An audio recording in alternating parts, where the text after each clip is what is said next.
who wants to go? I raised my hand. Back then, the only people that went to SEER school were officers, warrant officers, and pilots. So I show up, I walk in, I sign in, I'm looking around, and I'm like, damn, if I'm hit, I will not hit anyone back. I'm 16 Sierra, and everybody looks at me, and they're like, what are you doing here? Because I was 19 years old, I was called the war baby. And with the war baby, if you're the youngest, I was the youngest by far. Yeah. That's anytime someone would screw up, they'd beat me. Got all the extra training. Which SEER school did you go to? Did you go to the one on Fort Bragg? Or? Yeah, I went to the level C. So I'll tell a quick story about that. Yeah. When I got back from Somalia, they had block leave. I was a dumb kid. And I didn't have a girlfriend. I didn't have any. I have my familia, but I'm in upstate New York. I can't afford to go down to Las Cruces, New Mexico, and that's okay. We wrote letters back in the day, and I didn't have a phone in my room, right? That's how this is, 93, yeah, early 90s, 94. So a slot came up for this school, and I remember everyone's getting ready to go on leave. The sergeant major was talking to all of us. He goes, "Hey, we got block leave coming up." I said, "But I have a slot for this school that we don't usually get." And remember, I'm in an air defense battalion. Yeah, right. And it's a survival school, but you can't go on block leave. Who wants to go? I raised my hand. Okay. I'm the only one that raised his hand. The only one. I didn't know what it was. I go, survival school? Yeah, I'll go. I was very eager and hungry. I've always been like, okay, I want to do more. I was really active, maybe hyperactive, whatever. Yeah. They're like, all right, Papa, just come on up. All right. Like, you got it. And I'm like, oh, cool. We'll go to S1, or, next week. They'll give you the information. Like, okay. So I went, and no one knew what it was. Really? No, we didn't know.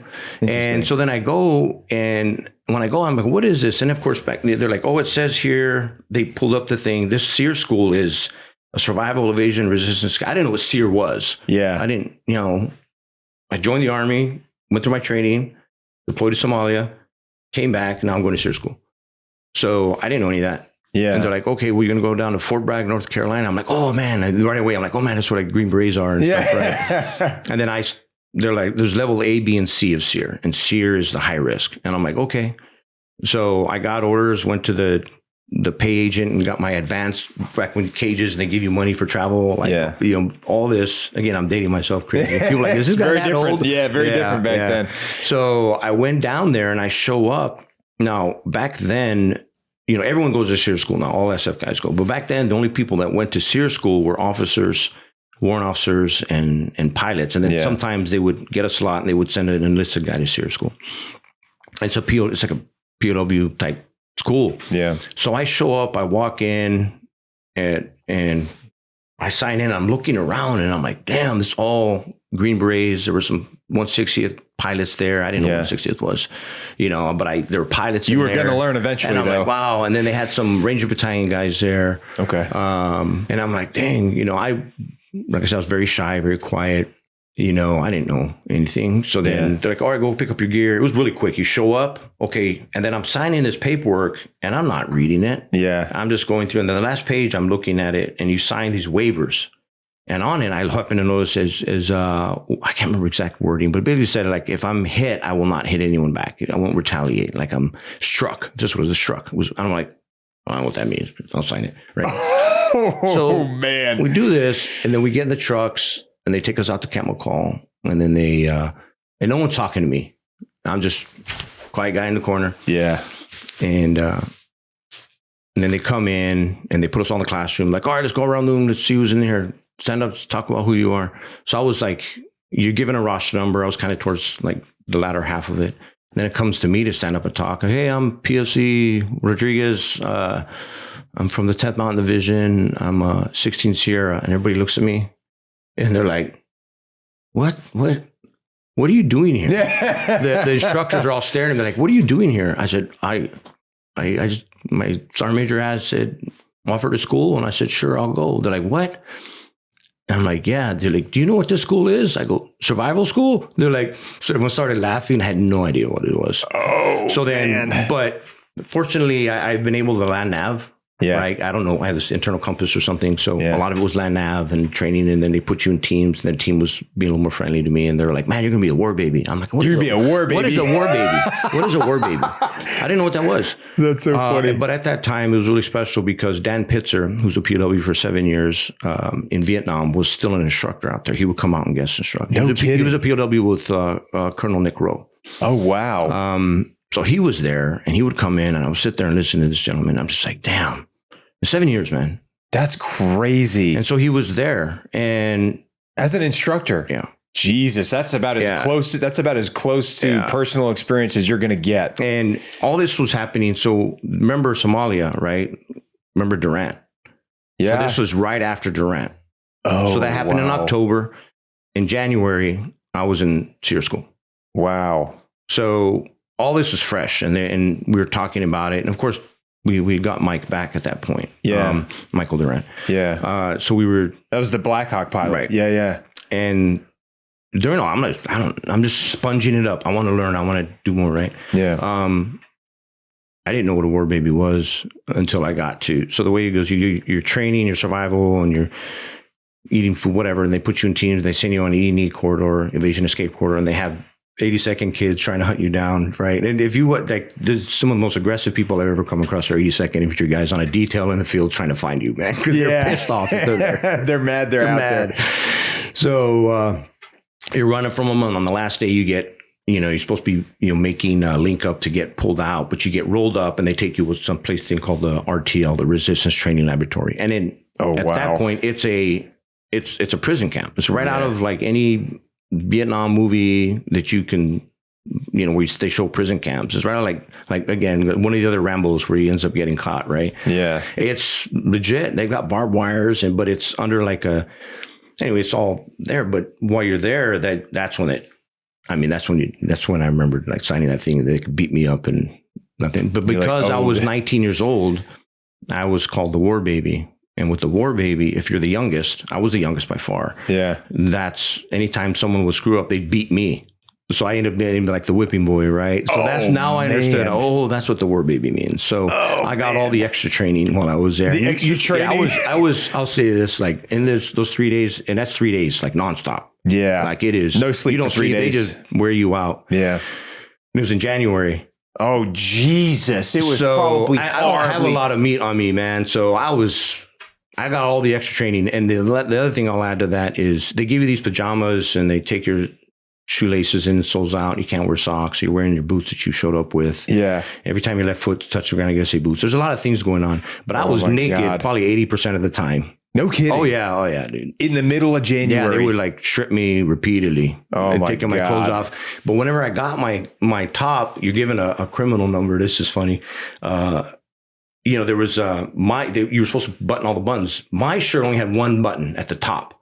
So it was open, right? Like some cholo or something. And they didn't like that. So what they made me do, they're like, oh, come here. They come over and they tied it in like a halter top. So I had to wear like a female's like top, like a tied, like I was wearing a bikini top or something. Oh my God. I was either that in pajamas or naked. And it was just like, there's no winning to this thing. So I got the extra training in SEER school, but everyone goes through that. And I got to tour the newer facilities about 6 months ago. And it's amazing. It's amazing what they do. And it's all controlled. I mean, they record everything. It's called a laboratory for a reason. Yeah. It is, but you don't see it. If you're part of it, you don't see it. Yeah. You're just getting wore out. Yeah. But it puts you in a position where you again, a good learning point for yourself. Yeah. So everybody, man, the way that you described the laboratory, it's called the laboratory. Dude, that place. I mean, I was just talking to a former 160th pilot who was in here yesterday, actually, who was explaining her experience. And I was like, do you think you ever got beat up in front of the dudes on purpose to get under their skin? She's like, oh yeah, absolutely. She said she got slapped open palm and they completely rendered her unconscious and it was an accident. And like, she woke up to a medic, like check, they're like ceasefire green for a second because it wasn't supposed to happen like that. But I'm sure the guys that saw that were like, probably, oh my God, freaking out. Cause like you can't do anything to stop it. And it is what it is. Like you're saying, cause it's a training environment. There are certain criteria that need to be met. But I'm sure that even back then, it was probably even more like, oh my God, this is excruciating, demoralizing. Like, I can't imagine. It was, and you're right. Like, so there's a very psychological approach to it. So the reason they used me, there wasn't any, I don't know what year the very first female went to SEER level C. But for me, it was like the youngest. So they were like, looked at me like, oh man, they're beating the kid up. Yeah. Right. So it was psychological. And then when they started using females, of course, it has a psychological effect on us. It's like, man, that shouldn't be happening, you know, for the same reasons that, you know, man, it's just, I remember on deployments, you hear ticks and we're always tracking, and whether you know the unit or not, you're paying attention. Right. Okay. And then you hear it. But every time that I remember, it was when a female was killed, it was different. It was very different. It impacted us differently. And I was speaking personally for me, but the entire team and all of this was very different. So there's a psychological impact to that. Yeah. And there's a science to it, right? Okay. So the person that will interrogate you will be a different person that interrogates me. Yeah. Based off race, sex. I mean, it's going to impact us culturally a little bit differently. So it's important to understand those aspects. And again, that goes to us as these incredibly complex emotional creatures that we are, right?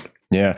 Yeah, dude, that's everybody's got a very interesting, unique story. There's a lot of similarities, but everybody's had a relatively unique experience based on like who they are, what they look like, how old they were when they went through, what year they went through, because it's probably changed over the years. As everything does in the military, everything changes as time progresses. But so you went through SEER school before you got to before you even went to selection. You went through selection, you got through selection, you went to the Q course 2 years to become an 18 Delta, to become a Special Forces medical, sergeant, Special Forces medical sergeant. Once you graduated from that 2-year stint, where did you go? You said you were going to 7th group because you did Spanish. When did you actually go to 7th group? I got there in 2000. In 2000. So prior to, so you were already a Green Beret before 9/11. That must have been very interesting. It was very interesting because we were still deploying, going down South America, and a lot of at that point, and it still is today. You know, a lot of them are doing stabilization operations because there's a lot of stuff going on out there that people don't know about. And counter drug, counter narcotic, all of that stuff. So we you know, they're still out there doing it. So that was the big focus for us, primarily Colombia. Really? Yeah. Okay. When was are you allowed to say when your first year going down to Colombia was? So my first trip to Colombia it was a year before 9/11. So I went to Colombia and worked with the anti-narcoticos, anti-narcotic police. They're jungla guys. They're jungle guys. Like the jungle guys. Yeah. So, and they're police officers, but they're trained to go in there. And that's like their strike force as far as the police goes. I can't imagine a better guy for the job, dude. I swear to God, like they'd probably like, how was it like working with them? Man, I loved it because those people are fighting in their own country. Yeah. You know, when you think about it like that, they're hunting down people and they're trying to make their country better. And you know, anybody wants to know what's going on in Colombia, just watch Narcos, right? Like go on Netflix and watch Narcos. Narcos did a really good job of telling the progression and the involvement of the government and all of that. And again, I'm not saying anything ill, but it's just get smart on the region.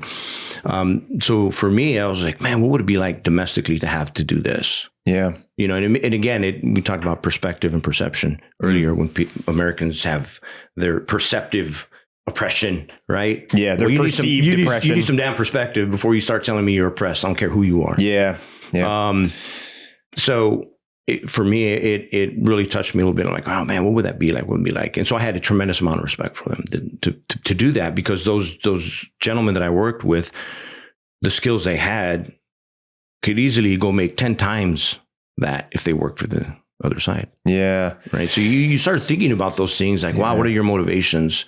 What is that? You know, and I always loved the human interaction, the psychologically and sociologically why we do what we do. What is your why? Why are you doing that? Why are you saying that? Yeah.